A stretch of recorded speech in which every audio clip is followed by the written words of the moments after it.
Say the joke. Yes. Oh, sorry. Okay. Yeah, yeah. Yo, mama's so fat. Hytale released before you can make a full circle around her.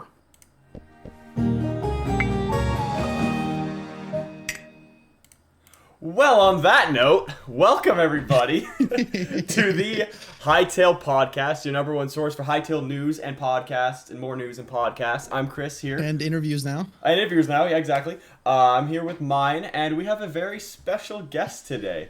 Very special guest. This is Zach James, founder of the Yo Mama jokes. Hi, nice to meet Welcome, welcome, Zach. Do you want to introduce yourself, kind of who you are, maybe what people might know you more as on the internet?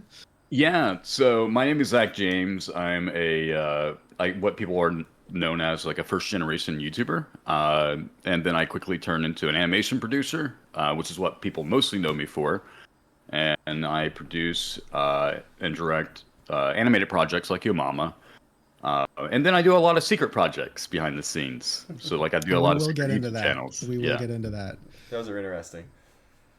Mhm. Yeah, so if it wasn't obvious for everyone watching, we have the creator of Yo Mama himself on the podcast. But so I didn't know this because obviously you are like the spearhead of the Yo Mama jokes. You created the channel in 2011, 14 years of Yo Mama jokes now. But I wanted to look up what is the first Yo Mama joke because I didn't know where it came from. Did you like create Yo Mama? And like I guess in this variation you might go more into it. The Yo Mama specifically is yours, but I looked it up. The first Yo Mama joke dates back to 1500 BC, discovered on a damaged tablet from ancient Iraq that says, "Of your mother is by the one who has the intercourse with her. Who is it?" Yeah. So And that then is the first That's the recorded lore. Yo Mama joke. That's your mama lore. yeah. Matter of fact, they don't know the punchline that's missing on the tablet. Yeah. Which makes it funnier. Yeah. So let's kind of go into that about your start, and we can even go before that because you've done YouTube even before the Yo Mama series. How did you get into YouTube, and what were your first projects? Yeah, that's a great question. So basically, I had actually went to high school with another YouTuber, and he was somebody who was already in the partner program, making money off the program, and I had just graduated high school. And at that point, I needed to decide what university I wanted to go to. Was I going to go to Columbia or NYU? Part of my family was also pushing for the Naval Academy because I was green for politics and all that jazz. So for me, YouTube just seemed like a really interesting opportunity filled with opportunities. And I figured, okay, well, if this friend of mine from high school, a couple of years younger than me, can like make this work on YouTube, I should be able to as well. And I basically started on YouTube as an artist. So a lot of my videos from way back in the day was just me drawing other YouTubers. And eventually, through my friend, he connected me with those other YouTubers that I drew art of. And I know people have so many different opinions about so many different YouTubers today, like Shane Dawson. But funny enough, Shane Dawson gave me my first YouTube shout out when I first launched my YouTube channel. And part of that was a deal I had structured with him where I would provide him artwork for his merchandise. And instead of taking royalties, I took shout outs from him. And I did that with other YouTubers. It's a good way to do it. Yeah, I felt like it would pay off more in the long run. So I basically started my real content, like when I started to be more of a personality-driven channel, December 2009. I got partner a month later, and then when in March of 2010, I was making a living off of YouTube. So within like 3 months of like taking it pretty serious. Yeah. That's hard And to do, was man. that all through the shout out? Is that how you gained your big momentum, or were you already so involved with YouTube and understanding what people want to watch that it kind of blew up from itself? That's a great question. It's a combination of things. I used to actually run a website called Pause Stop Rewind. It was basically a kind of a journalist style website for about YouTube and YouTubers.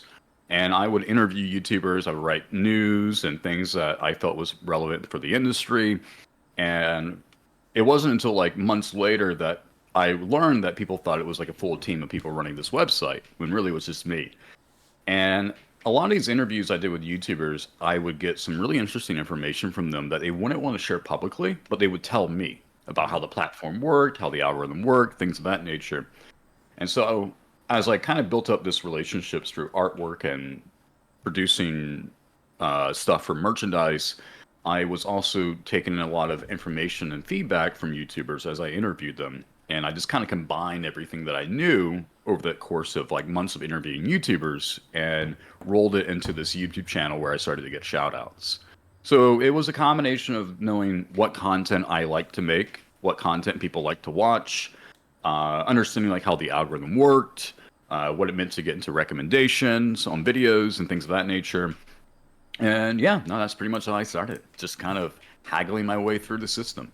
It's a cool start, and I mean back in the early days of YouTube, pretty much anything that was really funny kind of kicked off. I mean, we all seen the first video of YouTube. It's like my day at the zoo or whatever that original video was Me at the called. zoo. Yeah, me at the zoo. And I remember watching YouTube back in like 2009. I was 8 years old or however old I was back then. But I remember people in elementary school doing the Yo Mama jokes back in the day. So it hit. It hit in I mean, I'm in Canada, so it hit in Canada. I'm sure it hit all over the world as well too, which is so super cool to see. That's really cool. Humbly pretty cool. I Yeah. will say, like, you don't really realize how like many views you get because like it's all numbers in a lot of ways. Yep. I'll never forget. I was at my apartment and I had to order some pizza, and some dude who dropped off the food, he's like, "Hey, you look really familiar." And he's like, "Dude, you're the guy that launched that fucking Your Mama channel." And I'm like, "Oh shit, okay." You're that guy. Yeah.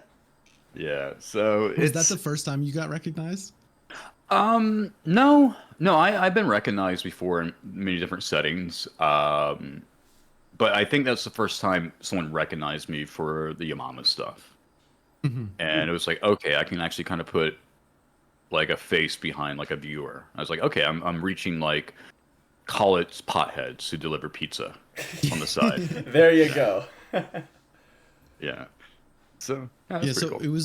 it was around like 2011, I believe, where you and your roommate decided to create the Yo Mama brand. How did you even come up with saying, "Hey, Yo Mama is going to be what is going to be the next trend"? What was Yeah, the thought process there?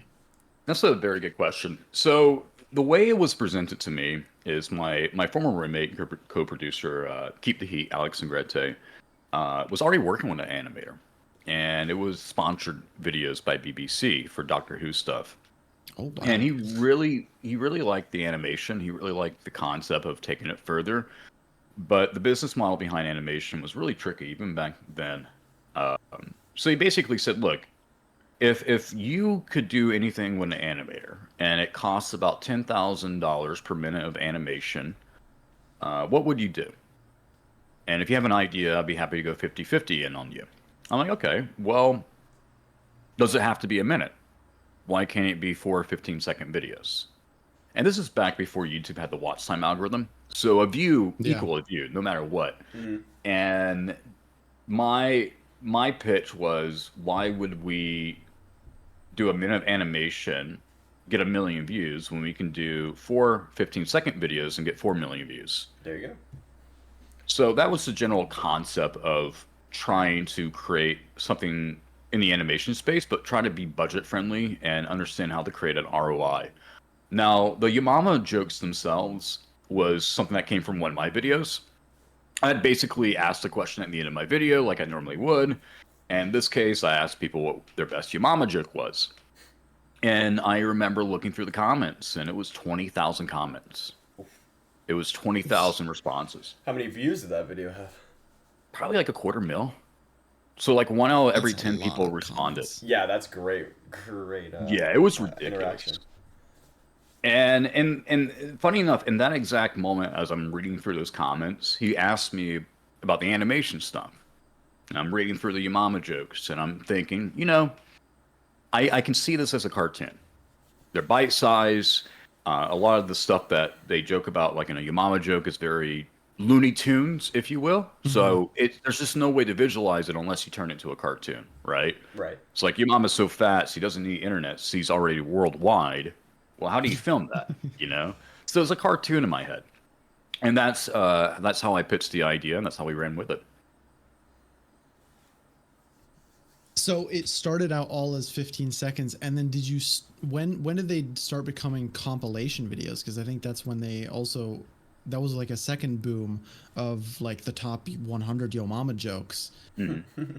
So we had started to do this concept of volumes. The idea was that we would, it's almost like a season, right? We're going to focus on a set of jokes. We're going to focus on what we've already built for this type of character cast, if you will. And we had just wrapped up volume one. So that was about 52 Yamama jokes. And what we did is we decided to roll that into longer videos, right?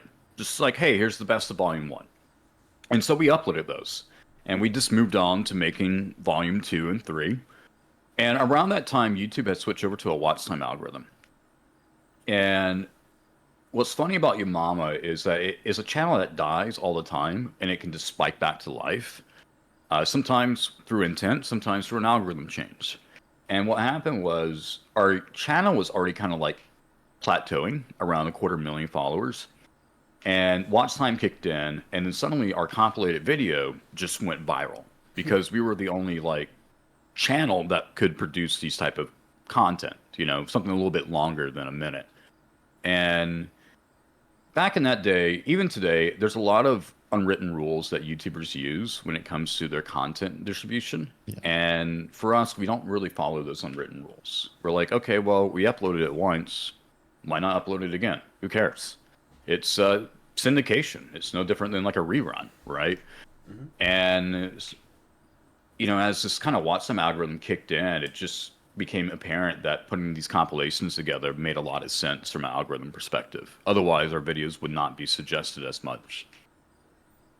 I find that really funny because when you said that people don't reuse content, like once you have the video, it's there and you're not allowed to touch it. You gotta make a new one. It's funny because Chris, CanadianFlash, I think this is like 5 years ago now, when covering Hytale, there's these different zones in the game. So there's like the grassland zone, then the desert, then the winter one, and he made a video going over each specific one. So he made one on zone 1, then he made one on zone 2, and then at some point he was like, I have all of the zones, I'm just gonna combine them and make one like every zone in Hytale video. And the funny thing is, I mean, this is like kind of a nod on Chris That was here. so funny. He didn't even cut out the intro and outro. Nope. So like 15 minutes in, it's like, welcome back, everyone. Yeah. So it was like kind of like the continuity kind of failed in that video, but It was it so was like funny. one of his most popular videos because it was just watch time. If you want to see all the zones, why click off when you can just stay on the same video? So I should re-upload it again. It's funny when you mention that. Good. I mean, Hytale might revive soon, so I got to get the new player base going. Yeah, I guess we should kind of give some context. should. How did we even get here? Yes. It started with W Place, which is the global version of Reddit's R Place that happened 3 years I think it ago, happened twice. where every time, like every 5 minutes, you can place a single pixel. And then everyone gets to place a single pixel every 5 minutes or so. And that was a global phenomenon. And then someone decided, what if we just do the entire world with this R Place thing? And then it's World Place, W Place. And then you logged on and saw there was a giant Quebec all over LA. What was your kind of first thought about that? Like, did you know what Hytale was? I assume no. It's very interesting. I would say yes and no. Okay. No, in a sense, like I didn't know right away, right? But I knew I have seen this before. You know, when your job is social media, you're constantly hit That's with fair. so many images and medias. And I remember thinking, okay, I've definitely seen this before. And this thing is really fucking massive. So I just remember thinking, like, holy fucking shit, like, this has got to be the biggest thing in W Place at this moment. Because LA is pretty big, and I was thinking, you know what, I'll find a place to put a little Brody Foxx, and I remember seeing, like, this big brown thing taking up, like, a big chunk of the corner of my screen. I'm like, what is this? And I scrolled out, and I zoom out, and I zoom out, and zoom out like it's fucking Yo Mama, and it's this giant fucking monkey thing. And I was like, okay, I gotta make a joke about this. It was Yeah, and then you it was posted perfect that, and your timing tweet too. has almost 2 million views. It went crazy viral, reached our community, obviously, because we see anything regarding our small niche game. Oh, But it reached like absolutely the everything. cosmos of Twitter, just a bunch of people being like, yeah, I saw this too. I was trying to log on and see what LA is about, maybe see some Lakers, some Braun art.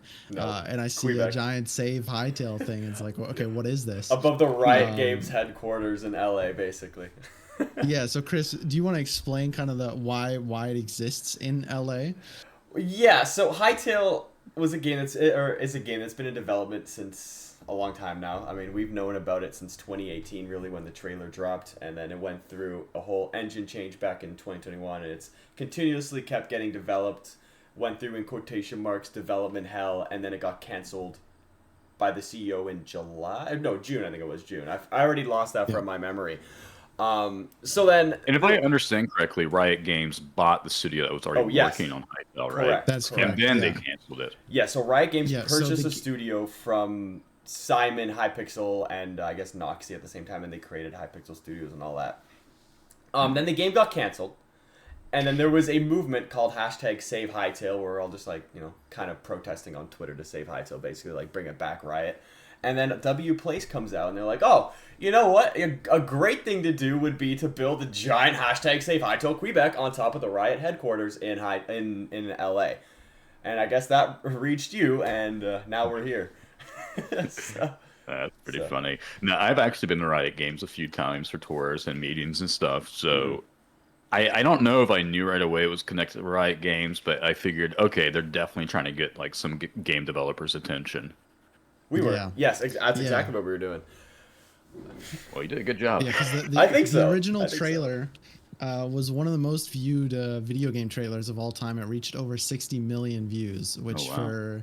for an indie dev, it's not like some Activision or Riot Games even. It was just supposed to be a successor for Minecraft because the most popular Minecraft server called Hypixel kind of got fed up with the restrictions and limitations of Minecraft, and they were like, let's just do it ourselves. Let's just try it. And it kind of exploded out of nowhere. And then it got canceled because of just massive delays, lots And of internal funding. problems. Yeah. And now the former CEO, the one that sold it to Riot Games because he couldn't finish the project himself, is now trying to buy it back, and he's in talks with Riot Games. So the Save Hightail movement is working. It is working. And we might be able to get our game back. Right now, we're very optimistic. There's still a chance for it to fail, but we're 99% right now that it's likely saved. Yeah, we're really feeling cool. pretty good. I like our odds. I mean, even Simon did reply under your tweet, I believe, to someone. Oh, did he? Yeah. Yeah, he saw your so tweet. the CEO of Hypixel. I don't know if you ever played Minecraft or played on the Hypixel Minecraft server, but like he's the owner of that server. Oh, that's cool. Now, I played Minecraft. I haven't played on that server before. Right. But I would say it kind of reminds me of like the Snyder Cut campaign. Yeah. Yeah. Release the Snyder Cut. Or even like and Sonic I think, too. Just bullying. Oh, it, yeah. changing it. Yeah, in a way. In a way, yeah. yeah, and I think in many ways it's really a strong indication that fan campaigns can really change the course of a project pretty quick. If the passion's there and if the voice is unified, and it seems like you guys have a pretty unified voice. Right. Have you Yeah. have and you that kind seen of, what we that kind built of in Quebec? motivated him. Pardon me. Have you seen what we built in Quebec? Because The giant sloth guy. yes, Yes. the giant Yeah. slot guy. You've seen that? Yeah, Okay. so I think we have the biggest original artwork piece on the entire map. If you zoom out, you still can't see all of it. Yeah. So we have a pretty dedicated, a lot of creative people, a lot of artists. A lot of talent. Because that was kind of what the game was fueled by. It was supposed to be creatives first, YouTubers first, artists first. And so that's why we have this strong creative bubble driving us. That's really cool. That's really badass. I like this. Yeah. Yeah, welcome to the Hytale Hey, community. Everyone's gonna know who you maybe- are now after this. We got quite a Yeah, few. definitely. We got Hell quite yeah. a few views on Maybe the one pod. of your new projects can be making a Hytale channel, because you have Go other for it. projects apart from Yo Mama. You started Animeme. Is that how I pronounce it? Yeah. Yeah, actually, good job. Yeah, Animeme and a lot of private channels. You even started an influencer app. I don't know which one you want to tackle first, but you have a lot of projects outside of Yo Mama that people might not know.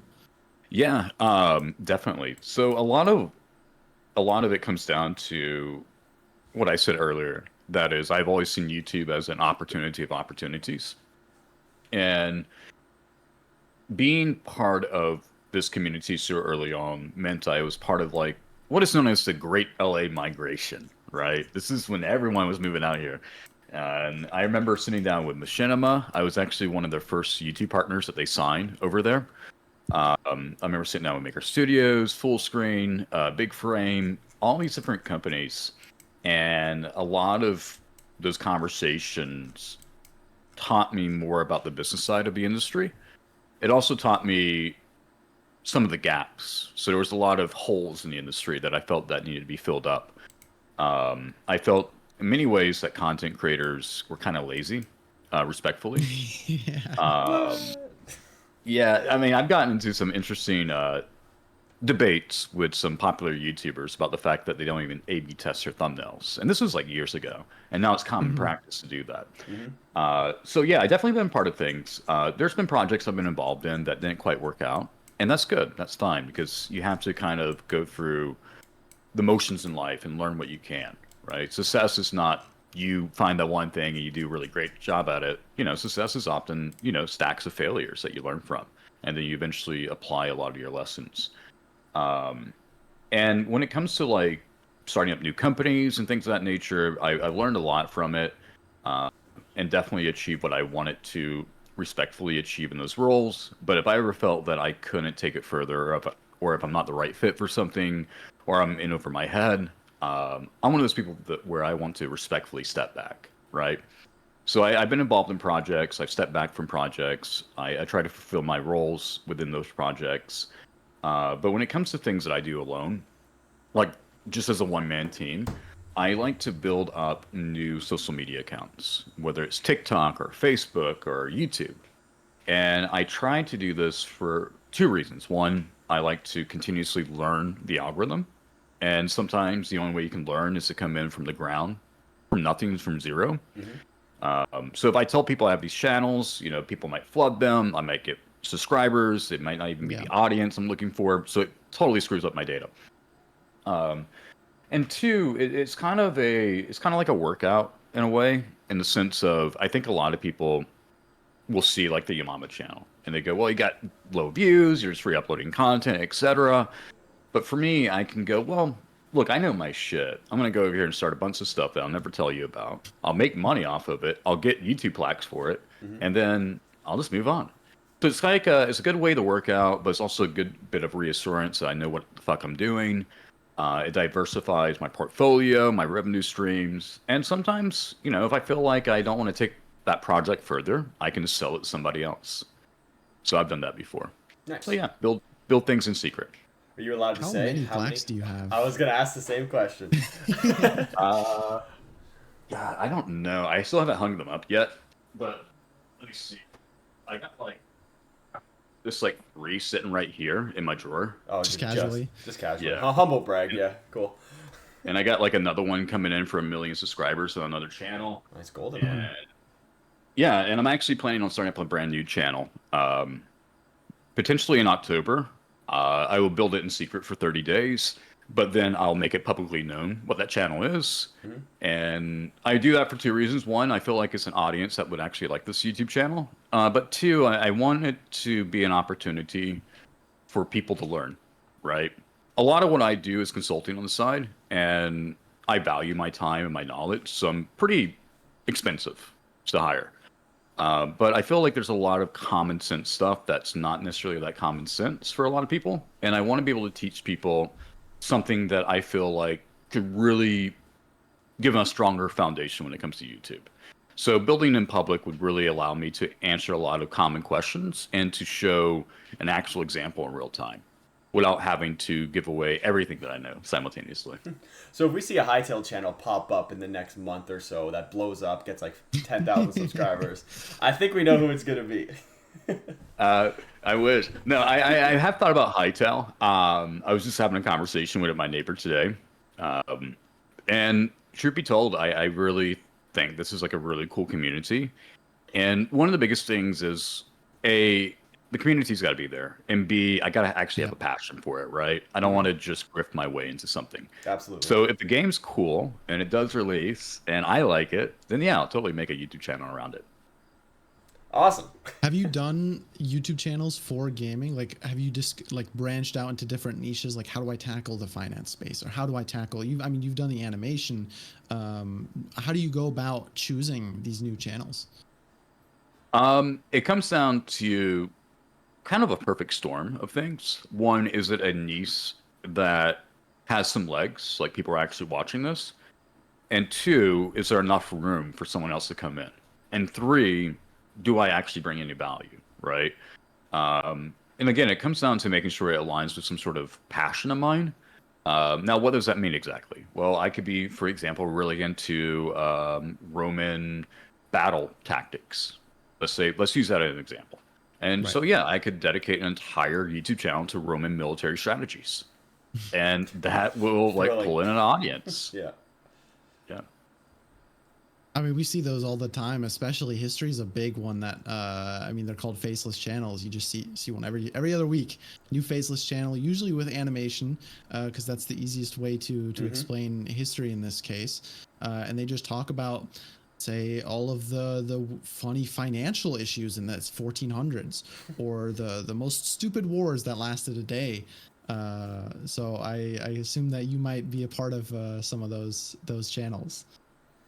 I will say this: I have seen my YouTube channels posted and talked about on Twitter. I even seen like news articles about some of my channels, Oh and wow. I just go, I ain't gonna tell anybody that's me. Just accept it and move on. Hmm. I like Doesn't it. serve It's me like to tell Batman. people. Batman living his life in the night. No, literally. Touche. Um, Chris and I were both talking about this before the episode started. You've been doing Yo Mama, for example, for 14 years. Hmm. How did you keep coming up with jokes? Was there a point where you just started recycling all the ones from 4 years ago, and then it's every 4 years it's a redo, or where does Yeah, that come from? yeah. So that's a great question. I think there's like two questions mixed in that, so I'll try to break it up into Hmm. two answers. Hmm. So one, you would think that there's a lot of, I mean, there's a lot of Obama jokes, but you would think there'd be like a stop to it. No, Hmm. No, no. you can think of any. I would say I probably produced about 100, no, excuse me, 850 animated Your Mama jokes, and that's not even half of what I have written down. So there is that, and every time you think you put a joke, like you got it done, you put it in the bank, you realize there's five more jokes, right? And fans are the ones that come up with the jokes. So it's always been like a fan submitted project in the sense like, hey, submit your best Your Mama joke, we might animate it. Well, when you got things like Hytale, for example, new properties that come out, those can spawn some new Yamama jokes already, Hmm. right? And I think the conversation around comedy and humor has made us kind of pause and reflect on the type of jokes that we do make. And because of that pause and reflection, we definitely kind of took the jokes like, okay, well, let's maybe do some compliments, right? And then let's maybe make fun of dads, right? So we can try to even the playing field. So it's a way to always explore and expand upon the Yamama joke, and that just happens with any culture, right? I mean, they've been around for 3,500 years, and they've been explored by people like Shakespeare, and then you got your 1930s barber shops. So like the jokes are always going to be there, and they're just going to continuously evolve. Now, when it comes to producing the content, the biggest thing you always got to think about is how are you going to make the money, and is that money going to come back, right? And then there's always these little weird tax things that happen. So one of the craziest things that I have always had to deal with was scalability, right? So I'll put it this way: if I was going to make like $100 off of something, and I spent $100 back on animation, that could piss off the IRS, right? That can trigger something in their systems. The way it works is like if I make $100, I could spend about $40 to $60 on animation, right? And then I'm allowed to do other expenses within that category. So what it comes down to is trying to find the right formula where you know you're getting that money in and you can set aside 40 to 60% of that income back into animation and hopefully make more money back. And that works some years, and other years it doesn't work. I would say there was a couple of years where I ran the channel at a loss of like negative $60,000. But I had no problem doing that.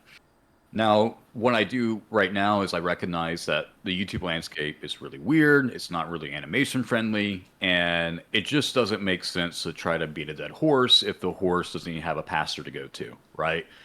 So for me, what I decided to do was shut down production of the Yamama jokes and just generally animation right now, and just kind of repurpose and reuse that content so I can bank up the money, save up the money year after year, and eventually reinvest that money back into a project that I feel is worthwhile, right? So it's kind of one of these things where you're thinking, okay, I got these weird tax things, I got weird algorithms, I got creatives I like to work with, but your mama jokes is not the most creative thing. And it's just like trying to figure out this really weird perfect storm and how to get through that storm, if that makes sense.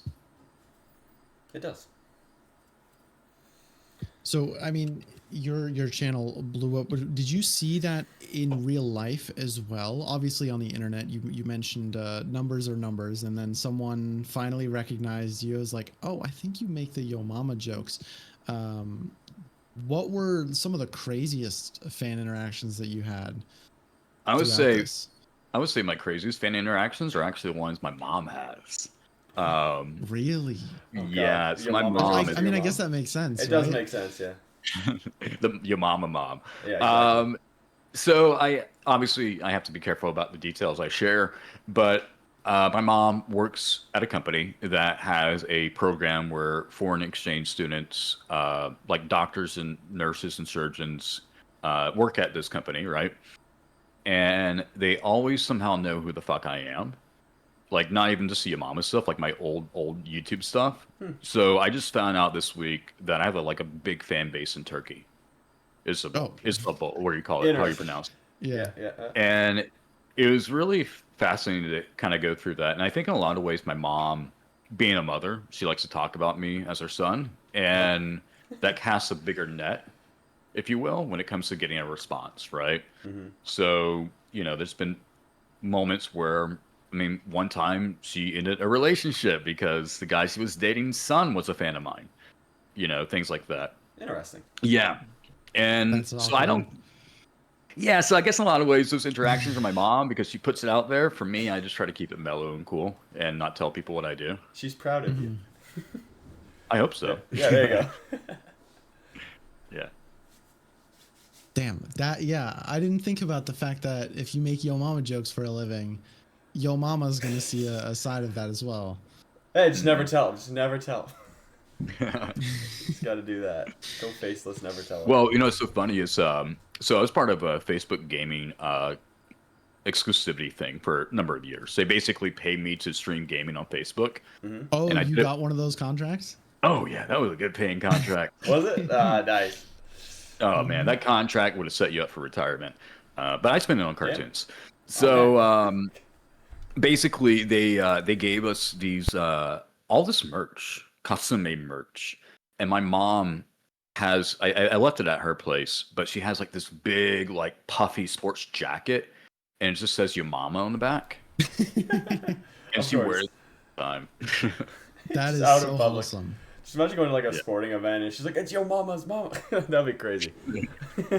yeah. Yeah, you just see a woman wearing a Yo Mama puffer jacket. I mean, you wouldn't know that it's obviously your mom, but just No, seeing a but you know the joke. elderly Everyone woman knows the joke. wearing a Yo So Mama joke yeah. jacket, that's funny to think about. How did you get that contract? Were you doing streaming, or they just approached you because you were a big celebrity?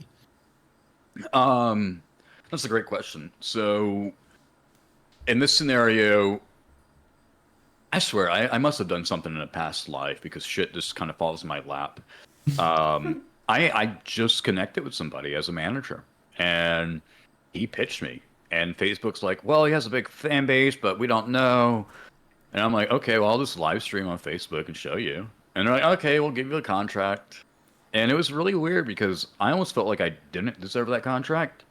but they gave it to Did they me. give you the contract before you started streaming, or you started streaming to prove like, yeah, I can do I only this? did one stream, I was like, and it was like a really prove it to shitty me. Roblox stream that was like Really? lagging.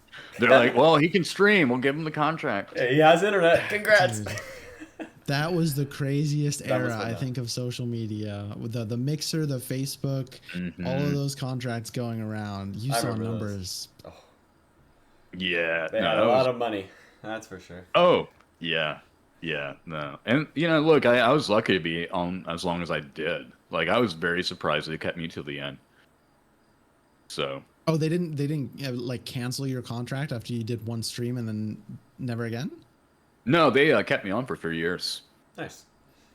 What is the moderation team on there? And I guess they just didn't monitor or care that Well, they were I getting did any live stream. numbers. I did Oh, do my okay. contract requirements. I did do that. I even contracted out a gamer for a moment, just to, like, because I wasn't a gamer, and then Yeah. suddenly I started to learn to play Fortnite, and then GTA and all that stuff. So Suddenly, he's live streaming on Facebook. Any game he wants, basically.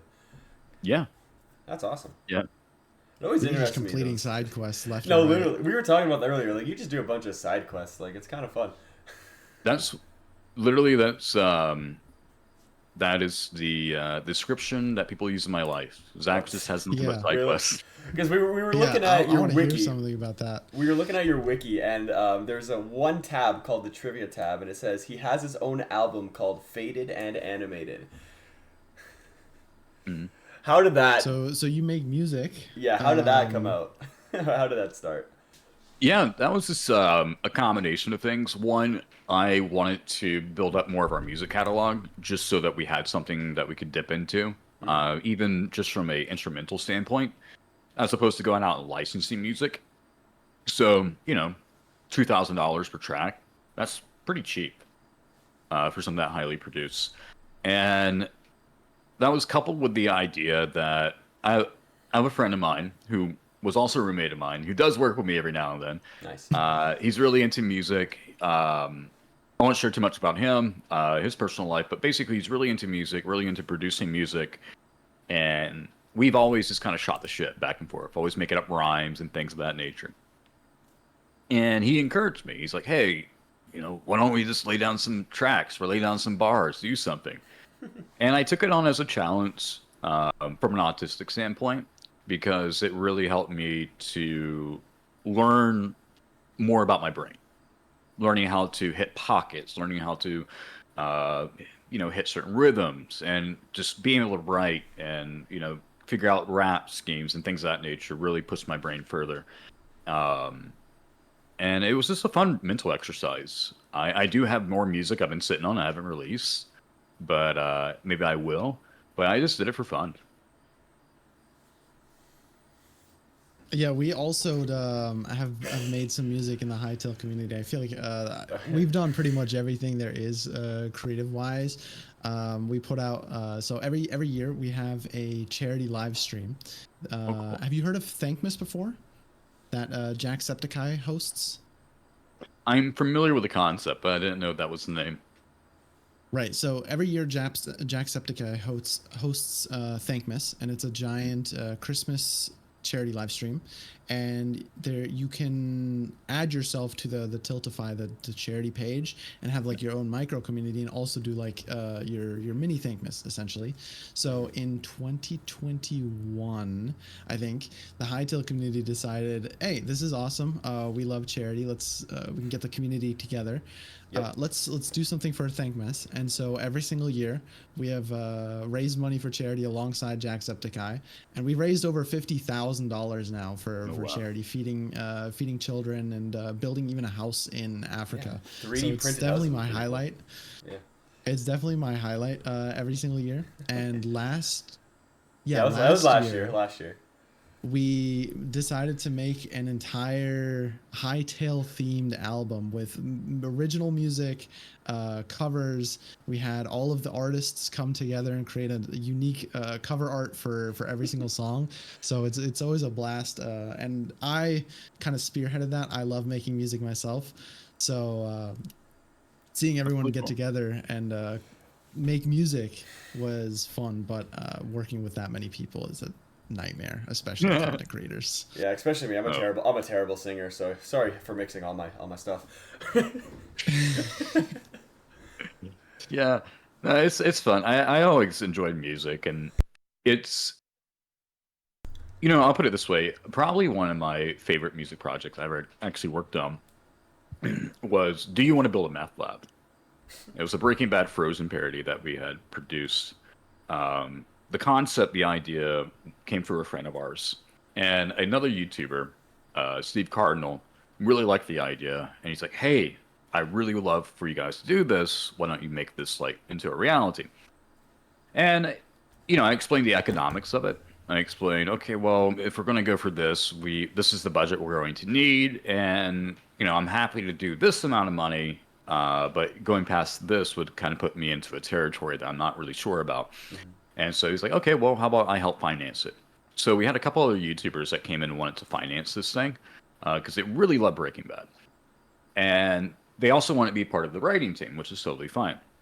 And I remember just sitting there thinking, oh God, this girl is badass because she can hold her fucking ground with like four guys telling her, like, no, I don't like that line. No, I don't like that idea.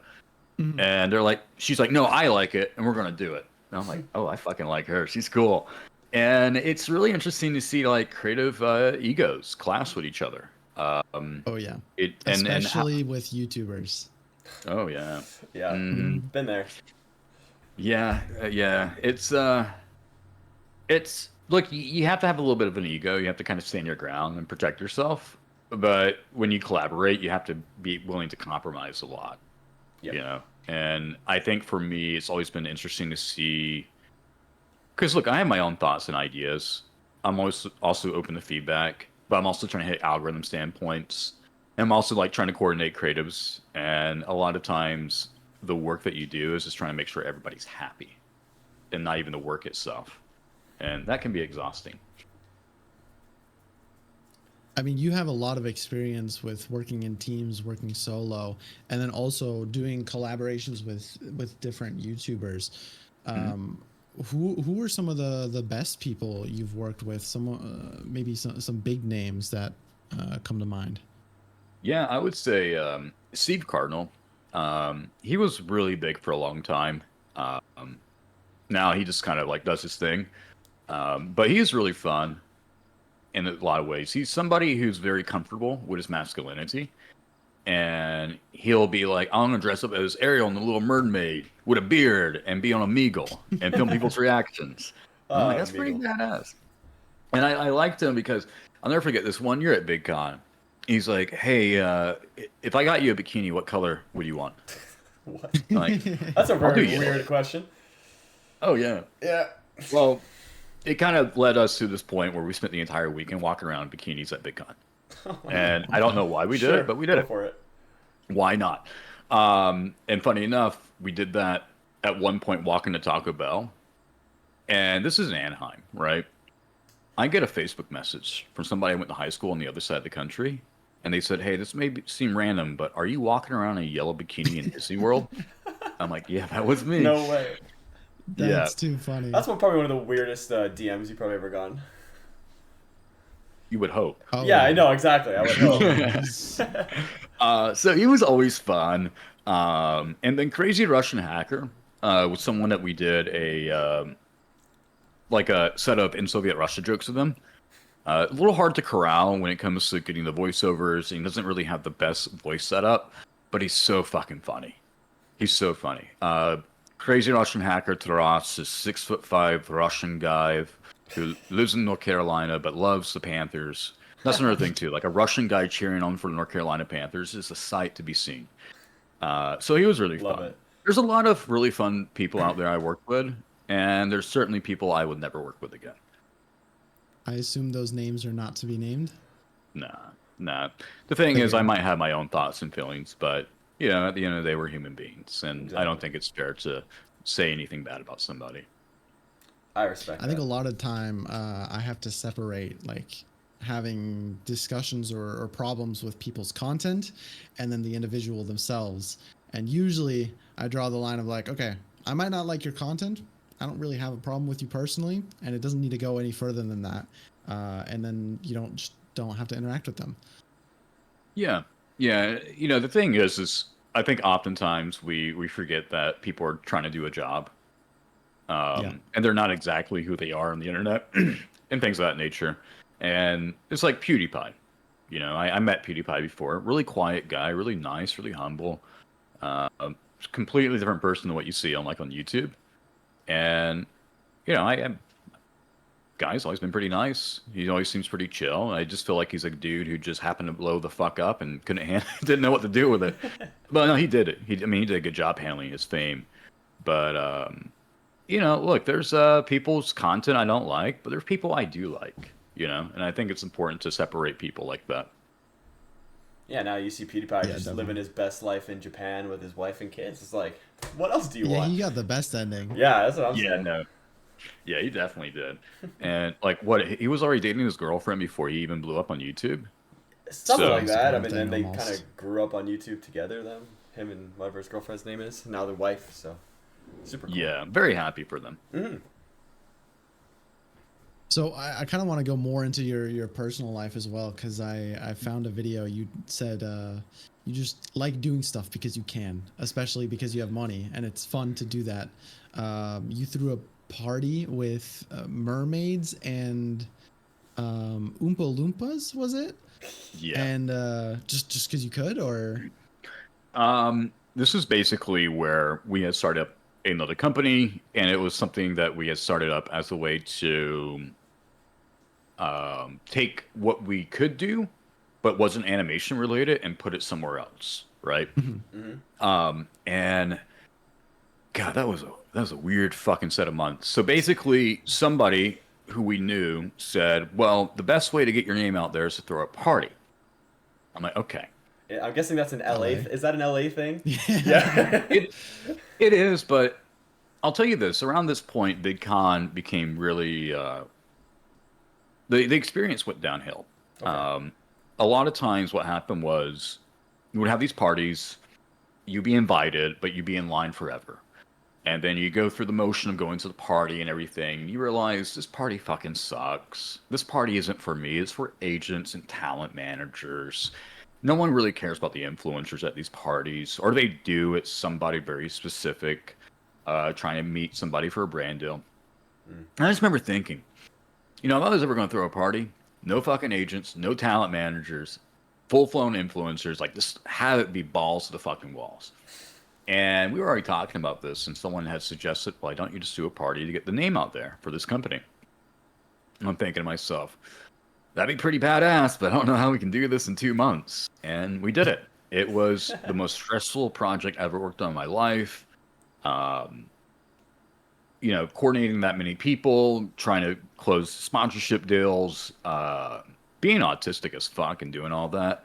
That was really stressful, but it was really fun. And I think it definitely, I'll never forget leading up to that party. We didn't tell anybody about it until the week of. And I remember I had people from UTA and CAA and all these other talent agencies like emailing me going, who the fuck are you and what the fuck are you doing? Like Wait, absolutely aggressive with us. Like, what are whoa. you doing? Are you trying to compete with me? I'm Oh like, no, I'm damn. just trying to throw a party. Wow. So yeah, The way you're describing it sounds pretty fun. Sounds like a party I'd go to. I don't know if I would go to one of those talent agency parties. Those don't sound very fun in my opinion, but you no, never know. I think what made this fun, it was more about creating an experience. Mm-hmm. So I had two roles that I wanted to follow through on. One, everybody had to have a metal invite. Like you didn't show up with a. It doesn't matter you have an email. It doesn't matter you have a code. You had to show up with the actual like metal fucking invite. Like it drops, it clinks. We know you're real. Wow. Number two, no one can know the address. That was another thing. So we made sure that we picked up people and took them 20 minutes away from where we picked them up at. Just Oh. straight kidnap So people. It's like, all right, there you you go. had a drop off point, That's so Mhm. cool. and then you shuttled them there. Yeah, That is so interesting. yeah. It was fun. What made you go with mermaids and Oompa Loompas? That's a very great question. So I ended up working with an individual. I'm trying to remember, his name was Justin Howard. He actually he produces parties for like Justin Bieber and Selena Gomez. That's just what he does. He Oh, produces okay. Okay, events. so he's like up there, I guess. Yeah. Yeah. And for some reason, he got talked into working with us. It was one of those things where I'd be sitting down there and someone's like, hey, I found this person. He's going to work with us. And this is what he's going to charge, blah, blah, blah. I'm like, oh, shit. Okay. We can run with it. And he was, I'll tell you this. I'll tell you one thing. This is where I probably hit my head against the wall a few times trying to figure this out. We had this guy producing the event. Really brilliant, talented individual, but it had to be the way that he envisioned it, right? Mm-hmm. And the way that he envisioned it was completely different than the way that sponsors envision it. And so it's like trying to go, hey, our sponsor activations in this part of an event, we can't just keep it locked off for 2 hours. You have to like activate this activation. No, it has to be this way. It will ruin the flow of the party, blah, blah, blah. I'm just sitting there, I'm thinking, how the fuck am I going to compromise between like a rock that cannot be moved and the God who made the rock? You know, I don't know how to explain it, but that's really one of the reasons that I never want to be in those situations again. It's nice when people want to be a part of a project and help. It's another thing when they jump on board and they try to take it over, and it can run into a direction where you could end up pissing off somebody else that's involved, right? Right. So those are things I've always told myself. If I ever do anything like that again, my word is final. My word is say. There is no help. I'm hiring you for a job. You come in, you get your job done, and get the fuck out. Respectfully, of course. Of course. Yeah. So is that one of the peak side quests? I'm so curious because you are nicknamed the side quest guy. What are some of the crazy stuff you've been? Maybe some things recently that you've been up to that people will just be like, "What is Zach doing again?" Yeah. What was he up to? Yeah, so actually, this kind of happened at random. So I was going to go to DC to protest, and the day I was getting ready to buy the ticket, I had opened up my Facebook account and I was logged out. I'm like, okay, maybe I had a post removed, whatever, totally normal stuff.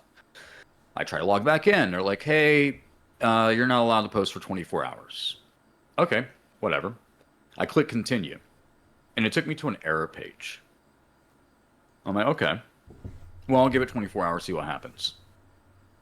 3 days I went by, and I was still getting the same notification. I couldn't log into my Facebook. I couldn't get past this error page. And I'm like, okay, I know people at Facebook, or I knew people. Let me ask around. I kept getting dead ends. I had literally the former head of creators over at Facebook Gaming tell me, yeah, I'm aware of this bug. It is a thing, but they're not going to fix it. Oh, I'm like, son of a bitch. lovely. Then I started knocking on some doors. And I had employees quoting me $10,000 to fix this fucking glitch. Yeah. And that's a big For a thing. bug on their end? Yeah. That's crazy. So I mean, I knew about this for years, but I never quite brushed up against it. I've always had resources I could tap into at Facebook, but they have all moved on. And I found that every employee that could help me wanted to charge me $4,000 to $10,000. And it got to a point where like they were tracking me down and hitting me up on Facebook or through like things, right? They're like, oh, I found your Facebook profile and I saw you're having this problem. I can fix this. Pissed me the fuck off. So what I've been doing oh yeah, it's look, I wanted to go to DC, wanted to do that. That was going to be my main quest, and then I realized I am uncovering a racketeering ring at Facebook and Meta and Instagram. So they're like privately DMing you, and it's like a bounty. They search for people who have this bug and be like, I can do it for 2K. No, I can do it for 1.8. Unreal. Oh yeah. You got hit No, up. it's got to. Hit up Zuckerberg. No, what they do now is they target like businesses and hold their shit hostage unless you pay them money. That's crazy. Honestly, smart on their end, but that's crazy. You wouldn't think that from like. Yeah. It sounds illegal. Yeah. It does sound illegal, doesn't it? That definitely sounds pretty illegal.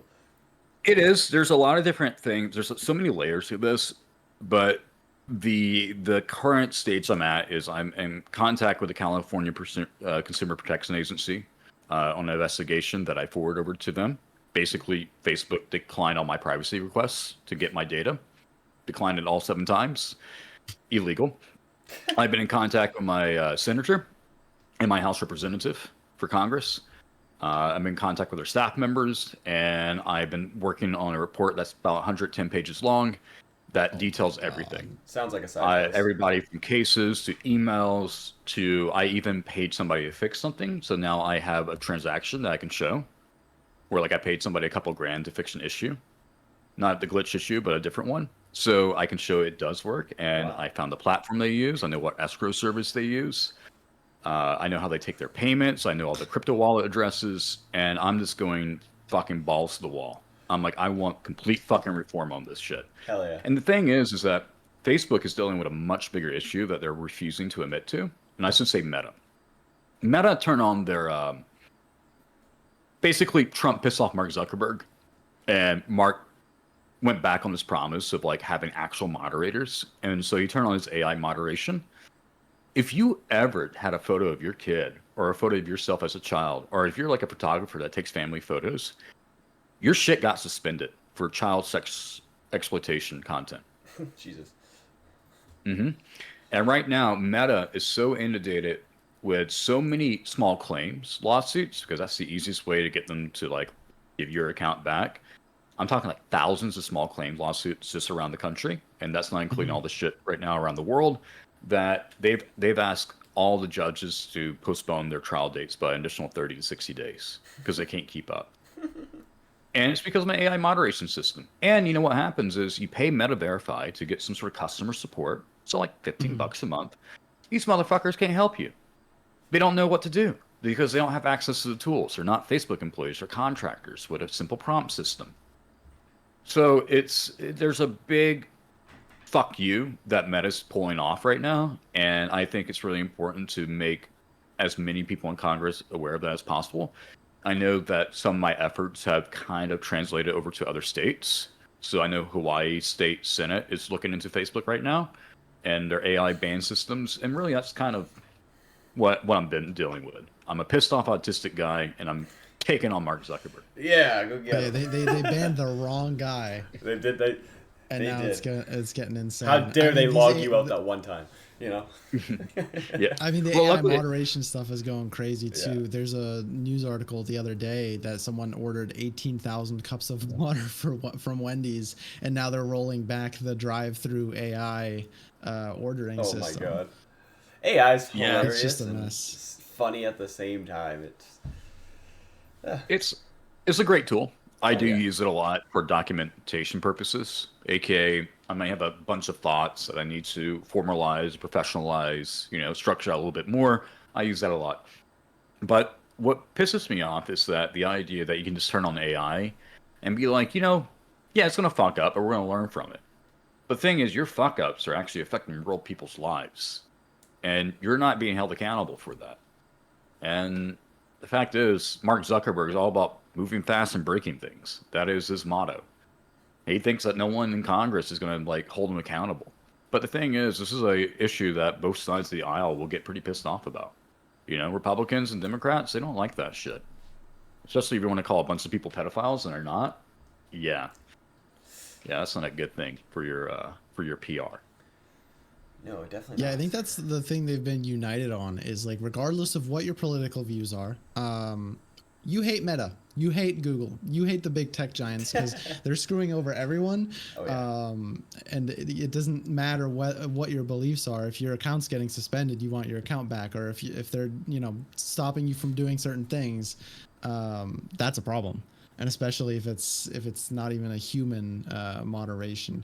So it's definitely interesting seeing things evolve, especially with social media. And I mean, it's our livelihoods. They're just playing with AI age moderation for YouTube too. Just deciding you're 18 Oh years my or god, older now. it's so stupid. That There's is- so many that's- people are so mad at that. Oh god. Yeah, it's like, no. I think he's 18 from what he watches on YouTube. Yep, for sure. So bad. another side quest of mine, and I want to be very careful about talking about this because I've talked about it openly, but it's a pretty big one. The way that YouTube algorithm works is utilizing Wikipedia editorialized data. So Google uses Wikipedia to create context around keywords. And the way that they do it and the way it influences and impacts their algorithms could very well be breaking Section 230. And I kind of stumbled upon that by accident because of the Yamama channel. And it's funny because, like, you know, this bunch of Yamama jokes, this is the way, like, I Yeah. upload shit. I've been able to figure out, like, okay, they have a curse word algorithm. So I know whether or not I needed to curse within 30 seconds or whatever. And I figured that out 6 months before YouTube would ever publicly admit to it. Oh. So that's the thing. There's a lot of things that Google, YouTube, Facebook, Twitter, there's these algorithms that people know exist, but they don't really realize just how invasive they are and how potentially law-breaking they are. And I think it's very important to look. I'm not looking to run for politics or anything, but I'm more than happy to take my time and volunteer it in a civic duty sense and be able to present reports to members of Congress so that they can make those decisions. And yeah, I think that's really important as a content creator is to protect your space and to hold, you know, companies accountable. I think it's awesome that you do that, and you also have the resources to be able to spend the time and get the information out, as well as the voice to let it be heard. I mean, if you tweet something, you tweet the Facebook manifesto, there's a good chance that it goes viral, picks up from a lot of other accounts, news articles, and then suddenly everyone's talking about whatever Facebook or whatever you're finding is going on. Yeah, yeah. Drop my Google Doc, if you will. Release the doc. Release the doc. Yeah. Yeah. I mean, you've been pretty politically active on your Twitter account, especially with Brody Foxx. I mean, your pinned tweet is you punching Hitler, hmm and then your I think it's were you contracting other artists? You were like, who wants to get a contract of Brody Foxx punching Nazis? Yeah. Yeah, no, I'm trying to remember how it exactly happened. I think looking back, I think what it was is that seeing Elon do that fucking hand gesture really set me the fuck off. Um, and I Is that say what that started the whole political era for Brody Foxx, or was that no, you were already on that a long time ago? just so you know, like it's funny because people don't realize that one of her first Yamama jokes was Occupy Wall Street. Mhm. So we've always had like politics indicated, like mixed into the jokes and stuff. And it wasn't until about around COVID time that I really started to use the Brody Fox Twitter account, right? And it's this really interesting left foot, right foot thing where the way I always present it is like, look, I love humor. I love making jokes. And I think it's very important to uphold freedom of speech, freedom of expression.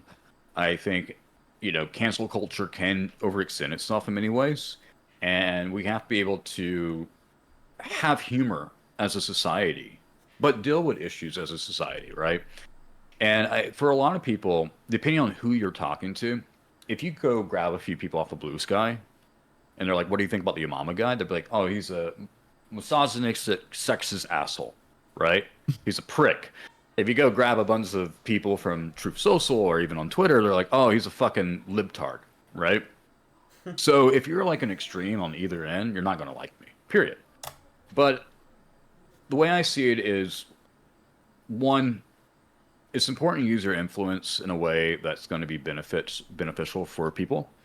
I know it's just a cartoon, but I've always said that any influence I ever was going to have instead of going to politics should at least be for something good, right? Two, I definitely worked with a very diverse group of people over the years. And one of the promises I've always made to them and to myself is that, look, anything that represents you, I take to heart. And just because, let's say I work with somebody who's trans and they're like they have their own trans following and they start following your mama. I'm like, look, I'm here to protect your community. Like your community matters to me because that's my community too. And so a lot of ways, it's always about upkeeping those promises that I made to them and myself. And three, I think in today's world, we have often thought you're just an influencer who gives a shit. You're just a YouTuber who gives a shit.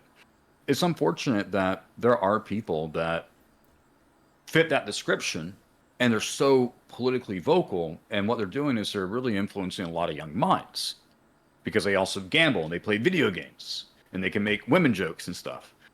And I've tried to sit aside and ignore that, but it's become apparent to me that there just hasn't been proper role models in a lot of ways for a younger generation. Um, and I think a lot of it comes down to people saying either you can make jokes or you cannot make jokes, right? Are you allowed to say it or are you not allowed to say it?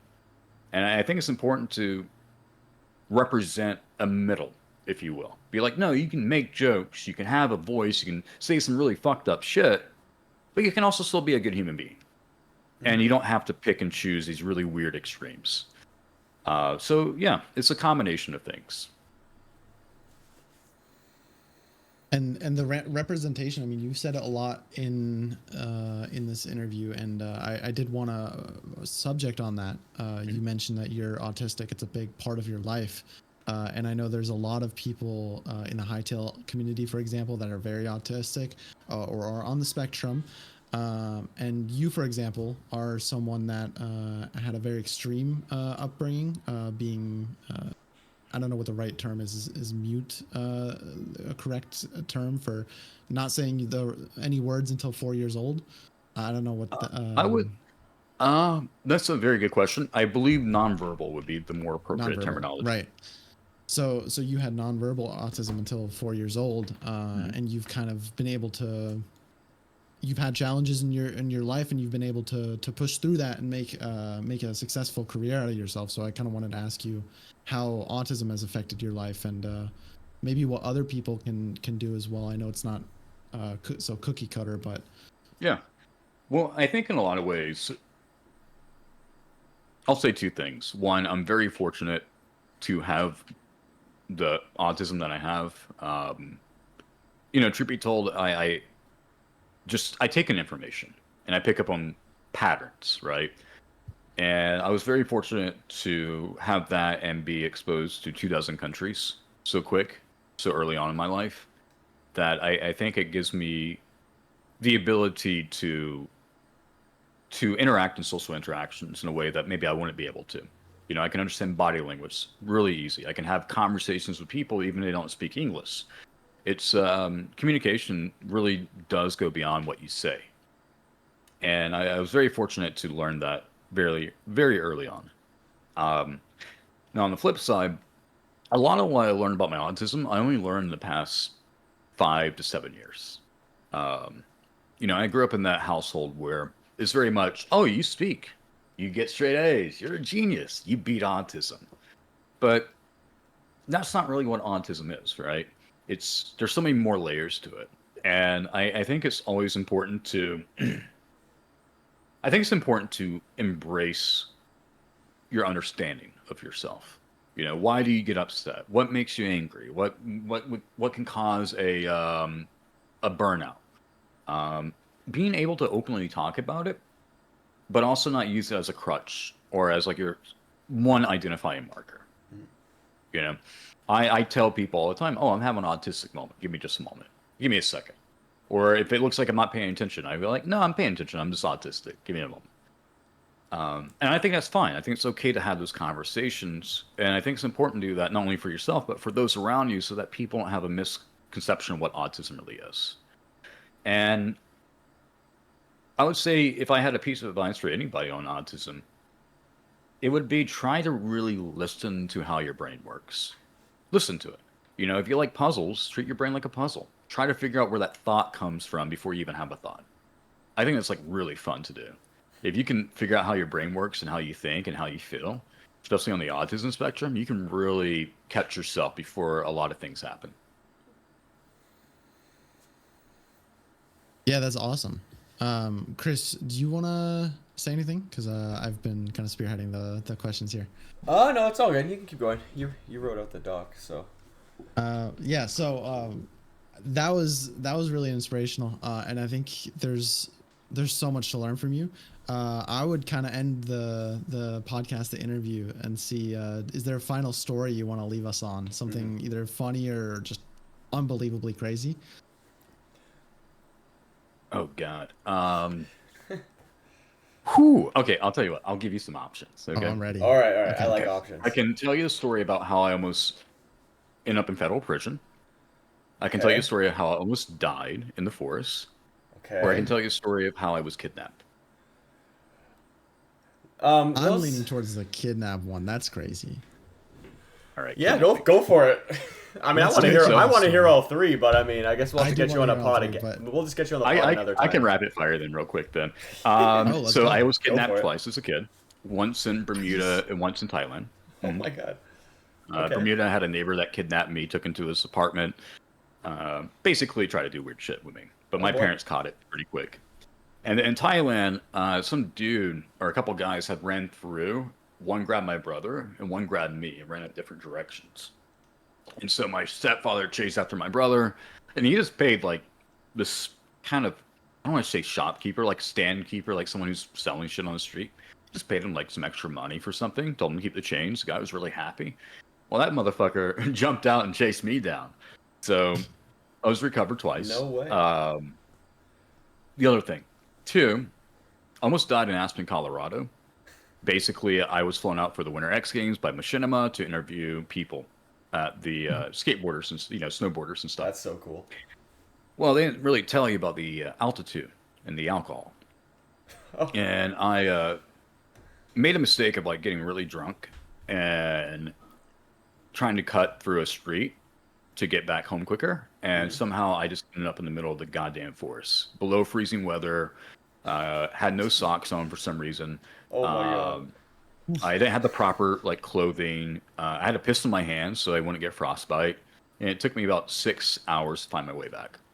Oh my god. So you like took a shortcut or like you thought it was a shortcut through woods. You were like, I can just cut through there, or Clearly, it Yeah, was a long basically, cut. basically, I thought I went down this street, but really I went down a different street. Oh And shit. I'm like, okay, well, I should be able to just kind Oh. of cut through. No, Did not end up that way. no. I'm not. 6 I mean, it gets hours. pretty cold here. I mean, up in the middle of winter or whatever. I can't say I've been lost in the forest for 6 hours or so, but I feel like that would suck. That would be horrible. It would. I mean, it's worse up in Quebec. It's terrible up there. I've heard stories of just people going snowmobiling and they just say they, I don't know, go through ice or something, hit a tree, gone. Like they're never finding you. So Yeah, no, that's a big thing in Aspen. They're like, don't wander off. Yeah. You'll die. no, you will. You will. There's not much out there besides snow. So No. Yeah, and then the other one. I won't say who's involved in this story, because it has something to do with them. But me and two other YouTubers were going back to Aspen, Colorado, either the following always year. Aspen, dude. It's I don't always think you Aspen. should. Yeah, you probably shouldn't go back there. Well, in this case, we decided to drive, and I had a Schedule 1 drug on me that I forgot I had. I had DMT, dimethyltryptamine, in my bag. It's for those of you that don't know it, I'm not advocating for anything, but it's just what's known as the active ingredient in ayahuasca. So I had DMT in my duffel bag. I forgot it was in my duffel bag, and as soon as we got into Utah, we got pulled over by drug cops, and they found it in my bag. Oh no. And I sat in the front seat of their fucking Hummer that they had confiscated from another drug bust for 90 minutes, just playing absolutely fucking stupid. And by the end of it, not only did they give me my drugs back, but they gave me ski tips for Aspen. Did you? What? How? I thought they would have at least confiscated the drugs, but I guess not. They couldn't figure out what Did the you fuck just- it was. Oh. Oh. And what happened was they also found my weed pipe on the other side of my bag, a different pocket, but I admitted to it. I'm like, yeah, I smoke weed. That's my weed pipe. They're like, well, you smoke weed. This is your weed pipe. But you're saying you don't know what this is. I'm like, no, it's sitting in a bag full of receipts from like 8 months ago. For all I know, someone just left it in there. So you're able to play it dumb. You're like, I don't know. Yeah. I couldn't tell you, man. Yeah, so I should be That's dead or crazy. in jail. That's So, crazy. Yeah. So I don't know what I did. So Thank you, God. the weed's fine, right? Because I know, I mean, in Canada it's completely legal like everywhere, but I know in some states it's not legal. So that was okay. Yeah, well, what they would have done, the thing is, it was a pipe, and they just maybe break the pipe. Oh, okay. But I didn't have any actual weed on me. And if I did, they would have just been like, okay, well, we're going to write you like a citation. You got to leave Utah, and you're not allowed to come through Utah. You have to go around Utah. No, Forever? Or I you? have, yeah, something like it was some Oh. weird thing like that. But it was a Schedule One drug, and the one cop that really did not like me thought he was going to take me to jail. He told everyone to leave. I was being detained. Oh, My damn. friends were like, "No, we're not going to leave him." And so it was.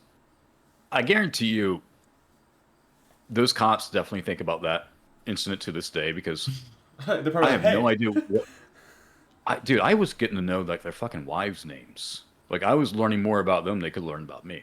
That's crazy. So like after you got off the hook, they just started talking? No, it was during it. So basically, I'll put it Oh. this way. So they pulled over the car. They had us get out. They find my shit. They tell everybody else to get back in the car except for me. I'm going to stand out inside the road. Okay, they get in their Hummer. Two guys. I go up and knock on the window. And I was like, hey, man, I have a jug of water in the car. And the wind's making me like really dried mouth. And I will go get it, but I don't want you to tase me. Can you go grab my water for me? Guy gets out of the car. He's like, yeah, I'll go get it. And I told the other guy, I was like, hey, man, it's really cold out here. And I know you guys would like register me as a sex offender if I try to take a piss. Can I just like get in the car to warm up? And he's like, yeah. So I jump into the passenger seat where the other cop just got out. Nice. And you can just tell, like, he couldn't really process what the fuck was going on. And they were trying to ask me these questions to kind of trip me up. They're like, oh, your first name is James, and your last name is Zach? I'm like, no, no. My first name is Zach, my last name is James. I'm like, okay. So they're trying to see if I'm high, if I'm not. Hmm. And for 90 minutes, I just kept twisting and turning the conversation. I answered the questions, but I told them I had no idea what it was. And I asked them, like, so you guys known each other for a long time. You guys go to high school together? And they're like, actually, yeah, we did. How did you know that? Lucky You know? guess. And then they brought in a second team. Oh, And the shit. team came in with like with a Dodger car or whatever, Dodge Ram, and it was moving so fast. Like they were traveling so fast for so long that there was smoke coming out of the back of the car from the tires. Oh my god. And they came down with drug tests and wanted to test every little fucking thing that they could. And as we were doing this, I was outside of the Hummer talking to another cop who looked like Bobby from Supernatural. And I was asking him like for ski tips. You know, like, hey, I'm gonna go skiing. Like, do you have any tips for me? He's, oh yeah, that's how you do it. Then we're talking about his time in Iraq and Afghanistan. And then the other guy, the boss, had a big beard. And I was like, hey man, I like your beard. He's like, dude, I like your hair. And the bad cop, that's what I call him, he's sitting in the middle of this. And you Oh, can he's just so tell, impressed. like, he's thinking to himself, like, is this fucking Twilight Zone? This guy has drugs on him. What the fuck are we doing? We should be arresting him. Nice. He was so mad. I shook every one of their hands, but he would not shake my hand. He was so fucking pissed. He's like, I know I'm right. Probably. But yeah. Yeah. That's Yeah. funny. So there you go. There's the story. Cool. He probably still has your picture on his nightstand. Be like, I'm gonna get you. He's like, I'm I gotta get you find one this day." podcast at hour and 17 minutes and bust him. I'm gonna get that dollar store Jesus motherfucker. Hell yeah. Mm-hmm. Hell yeah. Man, that was intense. Thanks Oh, for yeah. sharing so much about your life. It was awesome. Really nice to meet you Yeah, and talk I about you. guarantee there's a lot of people. Either they don't know us, they don't know you, or don't know Both. either of us, Mm-hmm. and are gonna come out surprised how much actual lore is behind a simple Yo Mama channel. Yeah. And that's the shit I I'll think talk that's about. funny. Oh, Imagine God. what I don't talk about. It's okay. We don't need to know. Don't want you to The get exclusive arrested. Patreon cut. Yeah, exactly. Oh, totally. Hell yeah. Well, this is good, guys. Thank you for having me on. It's really nice to No, get to. thank you for meet both coming of you. on. Thank you for coming This on. is something I would have never expected to have, and if the game gets saved, maybe we'll pop in a Hytale session. Hell yeah. We'll stream. Yes. Play some Hytale together. Come join one of our live streams. We'll be streaming a lot of Hytale once it comes out. Hell yeah. Well, if it comes out, I'll become a Hytale YouTuber. There you I promise go. So that's Hey, what I we'll- want to we'll see. hold you to that. We'll hold you to that. The whole community, Oh, yeah. all like couple thousand of us right now, are gonna hold you to that. I'm pretty sure someone already clipped it. So, good luck. Hell yeah. Well, cool beans. No, thank you guys so much. I'll let you wrap it up on your end. Chris, you want to go send it off? Yeah, I'll send it off. I want to thank everybody for watching this episode of the Hytale podcast. One of our longer podcasts. Somehow, always the ones where we do interviews always end up going over an hour or so, but that's fine. We love talking. Interesting ones. It is the most interesting ones. You know, we've interviewed developers of literally Hytale, like, and all that. But, you know, now we're talking with Yo Mama, so that's pretty cool. Just to wrap this up, go check out Zach James. Every link that he has, there's probably a lot of them, going to be in the description down below. Check out our channels, CanadianFlash and Myne, and we'll see you guys in the next one. Goodbye. Peace Have out. a good one.